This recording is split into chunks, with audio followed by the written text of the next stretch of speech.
Hey there everyone, this is Amit here and today we are going to discuss about teaching aptitudes. जो भी बच्चे आगे चल के शिक्षक बनना चाहते हैं, टीचर बनना चाहते हैं, लेक्चरर बनना चाहते हैं, प्रोफेसर बनना चाहते हैं, टीचर्स में टीजीटी, पीजीटी, पीआरटी जो भी पोजीशन आप अप्लाई करना चाहते हैं, तो कभी ना कभी आपको इस कॉन्सेप्ट की बच्चों जरूरत पड़ने वाली है।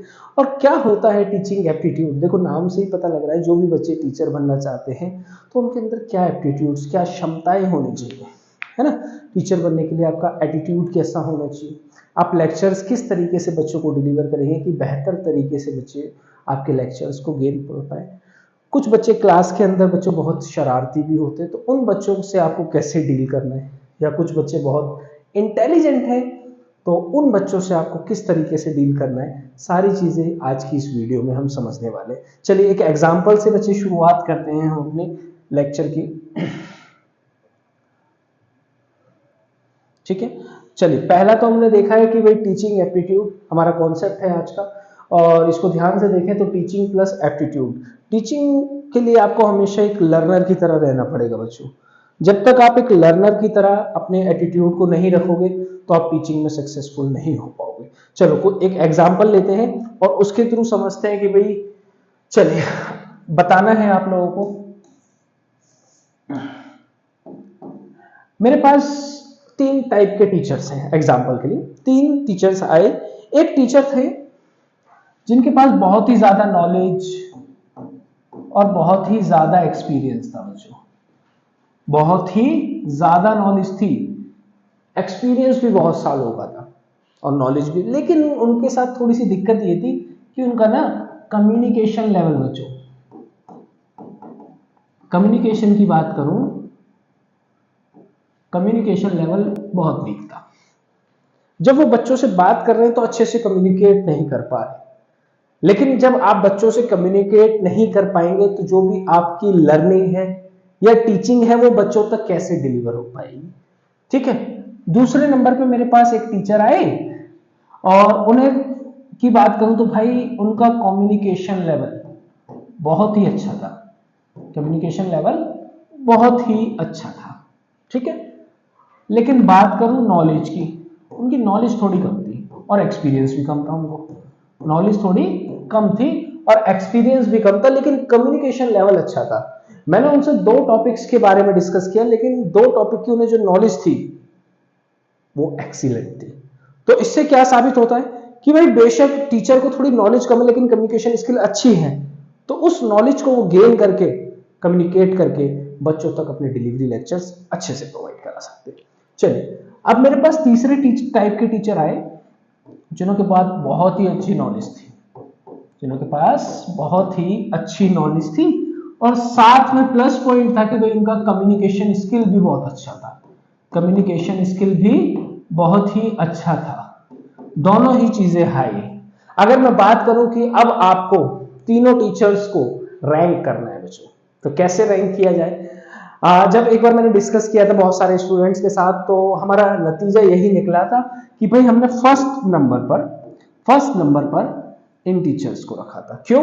क्योंकि भाई मैं अपने बच्चे को भी अगर पढ़ाने भेज रहा हूं तो मैं ऐसा टीचर चाहूंगा भाई जिसकी नॉलेज भी अच्छी हो, एक्सपीरियंस भी अच्छी हो, कम्युनिकेशन लेवल अच्छा हो, ताकि जो भी चीजें सर को आती है, मैम को आती है, वो अच्छे से हर एक स्टूडेंट को डिलीवर कर पाए।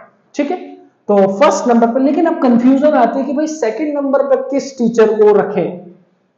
दैट्स अ बिग प्रॉब्लम कि भाई यहां तो देखो नॉलेज अच्छी है लेकिन कम्युनिकेशन तो वीक है। जब नॉलेज आपके पास है, उस कॉन्सेप्ट को आप डिलीवर ही ना कर पाए तो उस नॉलेज का क्या फायदा भाई।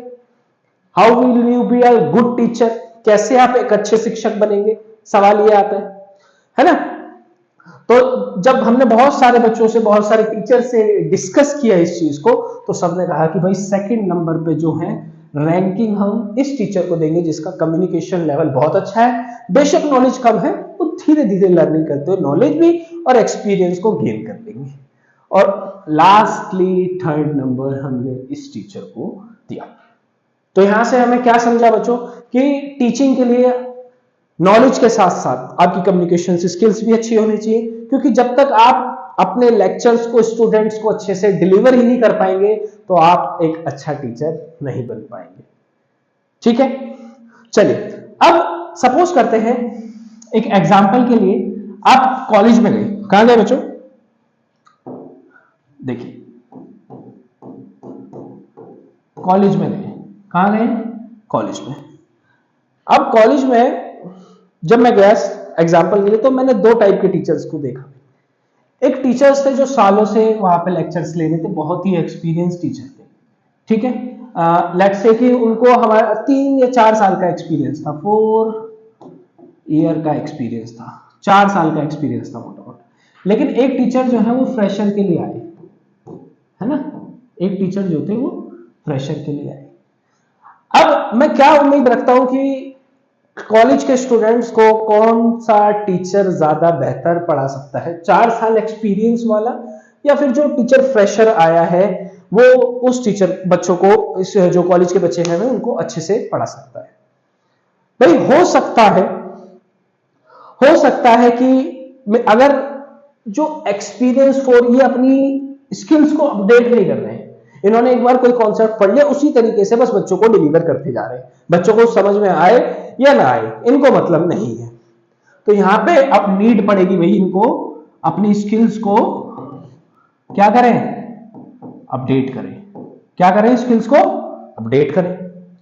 अब भाई एक फ्रेशर टीचर आया, वो बहुत ही अच्छे से एक कॉन्सेप्ट रेडी करके आया और हो सकता है कि उसको अच्छी लेक्चर कैसे अच्छे से डिलीवर करना उसकी अच्छी नॉलेज है और वो टाइम टू टाइम अपनी स्किल्स पे काम भी कर रहा है, अपनी स्किल्स को अपडेट भी कर रहा है।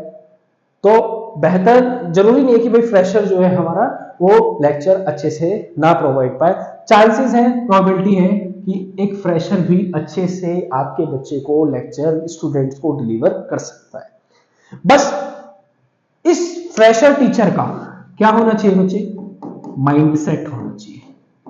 माइंडसेट क्या होना चाहिए कि मैं भविष्य में चल के एक बहुत ही अच्छा टीचर बनूंगा, मैं रेगुलर बेसिस पे अपनी स्किल्स को अपडेट करूंगा, जो कमियां रह रही हैं, अगर मान लीजिए ये 50 बच्चों को टीचर कोई पढ़ा रहा है ना, अब 50 में से 10 बच्चे अगर फेल हो जाते हैं, 10 स्टूडेंट्स फेल हो जाते हैं और 40 का बहुत अच्छा स्कोर आया है, तो यहां पे इस टीचर को ज्यादा खुश नहीं होना है।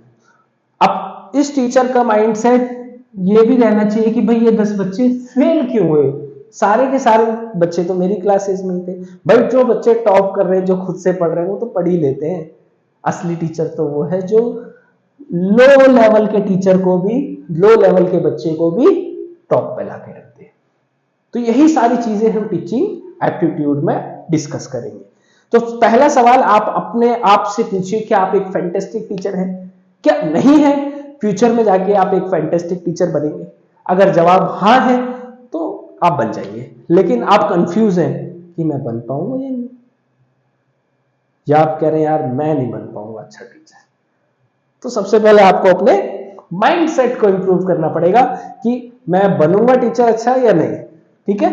तो आपके माइंडसेट को पहले इंप्रूव करना पड़ेगा कि आगे चल के I will be good teacher. अगर आप ये माइंडसेट रखेंगे तो जरूर बन जाएंगे, ठीक है। चलिए, अब हमेशा एक पॉजिटिव अप्रोच रखनी है हमारे माइंडसेट में। जब भी आप किसी क्लास में जाएं, क्लासरूम में जाएं, तो आपको हर चीज का ध्यान रखना है किस तरीके से आपको लेक्चर को डिलीवर करना है, ठीक है। चलिए, मतलब टाइम टू टाइम आपको अपनी टीचिंग स्किल को डेवलप करना है। क्या करना है बच्चों, टीचिंग स्किल्स को डेवलप करना है। तो ये कुछ काम है जो आप रेगुलर बेसिस पे करिए तो एक अच्छे टीचर आप बन पाएंगे। चलिए आगे देखिए, अब 2 अप्रोच होती है अगर मैं टीचिंग एप्टीट्यूड, अब थोड़ा सा कॉन्सेप्ट स्टार्ट है, मैंने अभी बेसिक बातें की थी एकदम ग्राउंड रूट की, कैसे आप टीचर बनना चाहते हैं जो, तो कैसे एक अपने आप को अच्छा टीचर बना सकते हैं, ठीक है। चलो अब आ जाते हैं थोड़ा सा बच्चे ग्राउंड पर। चलो देखो, टीचिंग अप्रोचेस की बात करूं तो मेनली 2 टाइप्स की होती हैं, और भी टाइप की है, लेकिन फिलहाल हम 2 टाइप की डिस्कस करने वाले हैं। टीचिंग अप्रोच, किसके बारे में बात कर रहे हैं बच्चे, टीचिंग, एक टीचर की क्या अप्रोच रहनी चाहिए, ठीक है, चलिए एक अप्रोच है मेरे पास टीचर सेंट्रिक। टीचर कहां बैठा है भैया? सेंटर में बैठा है। बच्चे पूरे रूम में सर्कल में बैठे हैं, ट्राइंगल में, लेकिन टीचर जो है वो सेंट्रिक अप्रोच है। टीचर सेंट्रिक अप्रोच कहते हैं इसको। क्या कहते हैं बच्चों? Teacher centric approach. ठीक है, अब एक अप्रोच आ जाती है स्टूडेंट सेंट्रिक अप्रोच। बच्चों स्टूडेंट सेंट्रिक अप्रोच। ठीक है, यहां पे स्टूडेंट जो है वो सेंटर में है। तो ऐसा कब होता है? चलो मैं बात करूं जब हम प्राइमरी में थे। प्राइमरी मतलब हम 1st to 5th LKG, UKG या फिर 1 to 5। तो भाई अगर टीचर ने बोल दिया 2 और 2 5 होते हैं तो हम मान लेंगे कि 2 और 2 5 होते हैं। यहां पे हम टीचर से जाके बहस नहीं करेंगे, टीचर को हम हमेशा प्रायोरिटी पे रखेंगे, है ना। तो ये क्या है? टीचर सेंट्रिक अप्रोच है। भाई टीचर ने जो बोल दिया हमें उस आज्ञा का पालन करना है ना। तो ऐसा कहां मिलेगा आपको? यहां पे मेन रोल जो है टीचर का रहेगा बेटे। इस अप्रोच में मेन रोल किसका रहेगा? टीचर का रहेगा। ठीक है, यहां पे टीचर हमारा हीरो है। टीचर हमारा हीरो है, जो टीचर ने बोल दिया वो बच्चा सुनेगा। क्लियर? चलिए अब बात करूं ये तो होता है भाई प्राइमरी में, यूकेजी एलकेजी, मतलब टीचर को अब कहें तो एकेडमिक तक टीचिंग यही चलता है हमारे स्कूल्स में। 12th तक भी टीचर सेंट्रिक अप्रोच चला रहे हैं, जो अभी तक एजुकेशन है इंडिया की। वही बात करूं सेंट्रिक, अब आ गए कॉलेज में बेटे। आप अपनी ग्रेजुएशन कर रहे हैं या फिर पीएचडी कर रहे हैं, मास्टर्स कर रहे हैं, पीएचडी कर रहे हैं, मास्टर्स कर रहे हैं, तो यहां पे भैया स्टूडेंट सेंट्रिक अप्रोच चलने वाली है। स्टूडेंट मतलब स्टूडेंट अपनी आवाज उठा सकता है, स्टूडेंट अपने कॉन्सेप्ट्स। भाई एग्जाम्पल के लिए मैंने इस यहां पे बोल दिया भाई teacher is polite, teacher is polite. ठीक है, तो एकेडमिक में बच्चों क्या है? टीचर इज पोलाइट को आपको एक्सप्लेनेशन मिलेगी, 12th तक आपको अच्छे से एक्सप्लेन किया जाएगा लाइन टू लाइन। आपको खुद से सोचने का मौका नहीं मिलेगा। ठीक है, लेकिन जब आप ग्रेजुएशन में, मास्टर्स में, यहां अपनी स्किल्स को एनहेंस करने आए हैं आप, है ना, तो यहां पे आप क्या करेंगे अब कोई भाई मास्टर्स का बच्चा, उसे बोल दो भाई टीचर इज पोलाइट, इसके बारे में बताइए, तो एक्सप्लेनेशन थोड़ी, बच्चा खुद सोचेगा, अपनी स्किल्स पे काम करेगा। ठीक है, तो ये जो है ये स्टूडेंट सेंट्रिक अप्रोच होती है। मेन रोल किसका रहेगा बच्चों? स्टूडेंट का मेन रोल रहेगा।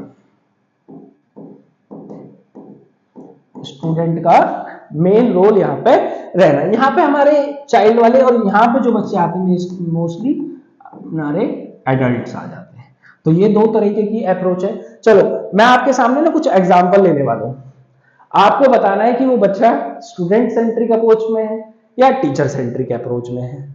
चलो एक बार क्या हुआ, एक टीचर है, उन्होंने एक बच्चे से एक क्वेश्चन पूछा कि what is your mother name, भाई आपकी मम्मी का नाम क्या है? आपकी मम्मी का नाम क्या है? एक बच्चे ने हाथ उठाया, सर मेरी मम्मी का नाम है डार्लिंग। अरे तो बताइए क्या क्वेश्चन था? व्हाट इज योर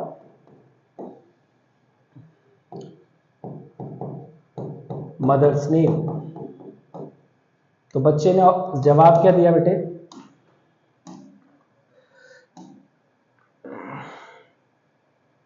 बच्चा जवाब देता है कि मेरी मम्मी का नाम क्या है? डार्लिंग है।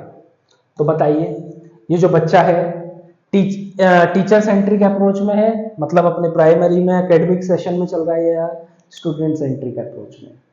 ऑब्वियसली किस में रहेगा ये? टीचर सेंट्रिक अप्रोच में। क्यों? क्योंकि हो सकता है कि भाई कभी ना कभी उस बच्चे के पापा ने उसको बोला कि भाई डार्लिंग, मम्मी को बोला होगा, तो उसने सुन के ये बता दिया। ये कुछ बच्चे तो कह देते हैं सर मेरी मम्मी का नाम मम्मा है, मम्मी है, है ना। तो ऐसा कब होता है, टीचर सेंट्रिक अप्रोच में देखने को मिलेगा, जहां बच्चे बहुत ही छोटे होते हैं। ठीक है, अब बात करूं किसकी, एक एग्जाम्पल इसके लिए भी ले लेते हैं, एक एग्जाम्पल फिर से ले लेते हैं, और आपको बताना है कि ये बच्चा कौन सी कैटेगरी से बिलोंग करता है। ठीक है, तो एक टीचर ने एक बार एक क्वेश्चन पूछ लिया भाई कि एक समुंदर है, एक समुंदर है भाई, समुंदर के बीचों बीच ना अमरूद का पेड़ लगा है, समुंदर के बीचों बीच अमरूद का पेड़ लगा हुआ है, वहां से बेटे अमरूद तोड़ के लाने हैं, बताओ कैसे लाएंगे। तो एक बच्चे ने अपना हैंड रेस किया और बोला सर बहुत ही सिंपल है, मैं चिड़िया बनूंगा और उड़ के इस अमरूद के पेड़ से अमरूद तोड़ लाऊंगा। तो टीचर एकदम से गुस्से में आ जाता है, कैसी बातें कर रहा है, तो कैसे बन जाए, कह रहा तो सर आप सवाल भी तो ऐसा ही पूछ रहे हो, तो ऐसा ही जवाब दूंगा। तो कौन सी कैटेगरी का बच्चा होगा वो, स्टूडेंट सेंट्रिक का या टीचर सेंट्रिक का। अब भाई बच्चे के माइंडसेट डेवलप हो चुका है ना, अब उसको फुद्दू नहीं बना सकते आप, तो वो बच्चा रहा होगा जरूर किसका, स्टूडेंट सेंट्रिक, जहां तक बच्चे अपनी क्षमता से खुद सोच पाते हैं। ठीक है, तो इसी तरीके से बहुत सारे कॉन्सेप्ट है टीचिंग एप्टीट्यूड में, एकदम बेसिक से स्टार्ट करेंगे बच्चों, और एकदम मजे में सारे कॉन्सेप्ट को हम पढ़ते चलेंगे। चलिए मिलते हैं नेक्स्ट वीडियो में, थैंक यू सो मच।